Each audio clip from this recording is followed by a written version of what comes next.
ನಿನ್ನೆ ರಾತ್ರಿ friends phone ಮಾಡಿದ ಕಾರಣ ಸ್ವಲ್ಪ ಲೇಟಾಗಿ ಮಲಗಿದೆ. ಇವತ್ತು ಬೆಳಗ್ಗೆ ಹೇಳೋದು ಸ್ವಲ್ಪ ಲೇಟ್ ಆಯಿತು. ಇದೆ ಇಲ್ಲೊಂದು ಸಮಸ್ಯೆ ಖಂಡಿತ ಇದೆ. ಅದ್ರ ಜೊತೆಗೆ ಮಳೆನೂ ಇತ್ತು. ಇವತ್ತು ಬೆಳಗ್ಗೆ 3 ಗಂಟೆಯಿಂದ ಮಳೆ ಸ್ಟಾರ್ಟ್ ಆಗಿದೆ. ಇವಾಗಲೂ ಬರ್ತಾ ಇದೆ ಸಣ್ಣ ಸಣ್ಣ ಹನಿ. Congratulation brother, congratulation.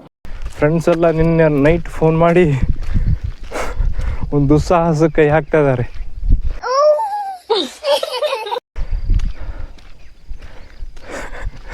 ಮನೆಯಲ್ಲಿರೋ ಡ್ರಮ್ಮಲ್ಲಿ ಮೀನು ಹುಡ್ಕೋ ಕೆಲಸ. ಏನೋ ಗೊತ್ತಿಲ್ಲ ಅವ್ರಿಗೆ ಸಿಗ್ತದೋ ಇಲ್ಲ ಮೀನು. ನಾನು ಎಷ್ಟು ಹೇಳಿದ್ರು ಕೇಳ್ತಾ ಇಲ್ಲ ಅವರು. ನಮ್ಮ ಪ್ರಯತ್ನ ನಾವು ಮಾಡ್ತೀವಿ, ನಿನಗೇನಕ್ಕೆ ಅಂತಂದು. ಮೀನನ್ನು ಕೆರೆಯಲ್ಲೋ ಹೊಳೆಯಲ್ಲೋ ಅಥವಾ ಸಮುದ್ರದಲ್ಲೋ ಹುಡುಗಿಯರೆ ಸಿಕ್ತಿ ಮೊದಲು ಸರಿಯಾಗಿ ಮಾತಾಡೋದು ಕಲಿ. ಸಿಗ್ಬೋದೇನೋ. ಡ್ರಮ್ಮಲ್ಲಿ ಹುಡುಕ್ತಾ ಇದ್ದಾರೆ.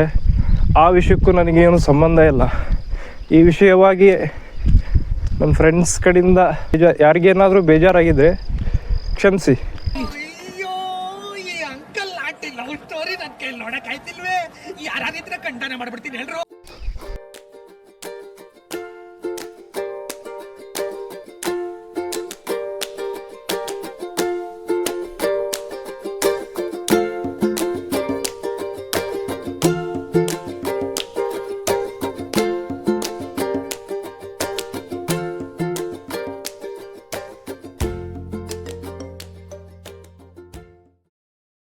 ವಾರ್ಮಪ್ಪು, ಸ್ಟ್ರೆಚಿಂಗು, ಅದ್ರ ಜೊತೆಗೆ ರನ್ನಿಂಗ್ ಎಲ್ಲ ಮುಗೀತು. ಇನ್ನು ಮನೆಗೆ ಹೋಗಿ ಉಳಿದ ಎಕ್ಸಸೈಸ್ನ ಕಂಪ್ಲೀಟ್ ಮಾಡೋಣ.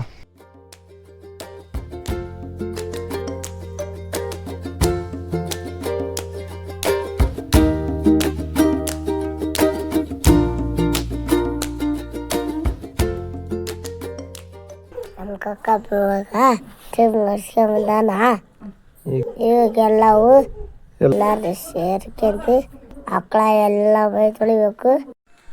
ಮೈ ತೊಳೆದು ಉಣ್ಣಿಗೆ ಹಚ್ಚೋ ಎಣ್ಣೆ ಎಲ್ಲ ತಂದೀವಿ. ಉಣ್ಣೆ ಭಾಳ ಆಗ್ಯದ, ಭಾಳಷ್ಟು ಅಂದರೆ ಭಾಳಷ್ಟು ಆಗಿದಾವೆ ಉಣ್ಣಿಗೆಲ್ಲ. ಆ ಎಣ್ಣೆ ಹಚ್ಚಿದ್ರೆ ಒಂದು ದಿನಕ್ಕೆಲ್ಲ ಉದುರೋಗ್ಬಿಡ್ತಾವೆ. ಹಾಗಾಗಿ ಉಣ್ಣೆ ಹಚ್ಚೋ ಎಣ್ಣೆ ತಂದತಿ, ಅದನ್ನೆಲ್ಲ ನೀರಾಗ ಕಲಸಿ ಎಲ್ಲ ದನಗಳಿಗೆ ಹಚ್ಚಬೇಕು. ಆಕಳ ಮೈ ತೊಳಿತಾ ಇದ್ದಾರೆ ಅಲ್ಲೇ. ನಾವು ಈಗ ಹೋಗಿ ಹೆಲ್ಪ್ ಮಾಡ್ಬೇಕು. ದಾರಿನ ಸಗಣಿ ಎಲ್ಲ ತಗೊಂಡು ತಂತಿಪ್ಪಿಗೆ ಹಾಕ್ತಾನ. ಯಾವ ಬೋಳಿ ಮಗ ಹೇಳಿದ್ರಿ? ಏನ್ರಿ ಅದು ಮಾತಾಡೋದು? ಏನ್ ಮಾತಾಡ್ತಾರ್ರಿ? ಯಾವನ್ರಿ ಅವನು? ಸಗಣಿ ಕಳ್ಳ.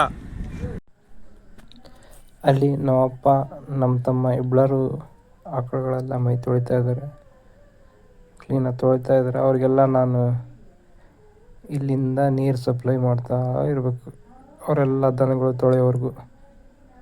ಇದನ್ನೆಲ್ಲ ತೊಳೆದಾದ್ಮೇಲೆ ಅವುಗಳಿಗೆಲ್ಲ ಉಣ್ಣೆ ಎಣ್ಣೆ ಹಚ್ಚಬೇಕು. ಇಲ್ಲಿ ನಮ್ಮಣ್ಣ ಮೈ ತೊಳೆದಿರೋ ದನಗಳಿಗೆಲ್ಲ ಉಣ್ಣೆ ಎಣ್ಣೆ ಹಚ್ಚುತ್ತಾ ಇದ್ದಾನೆ. ಬಾಯಿಗೆ ಕುಕ್ಕಿ ಹಾಕಿ ಹಚ್ತಾ ಇದ್ದಾನೆ.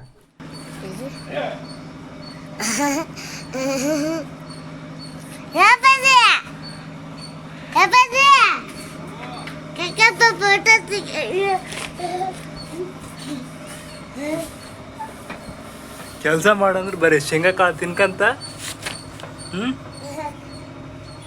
ಮಾಡ್ತಿಲ್ಲಲ್ಲ, ಅದಕ್ಕೆ ಮಾಡ್ತೀನಿ.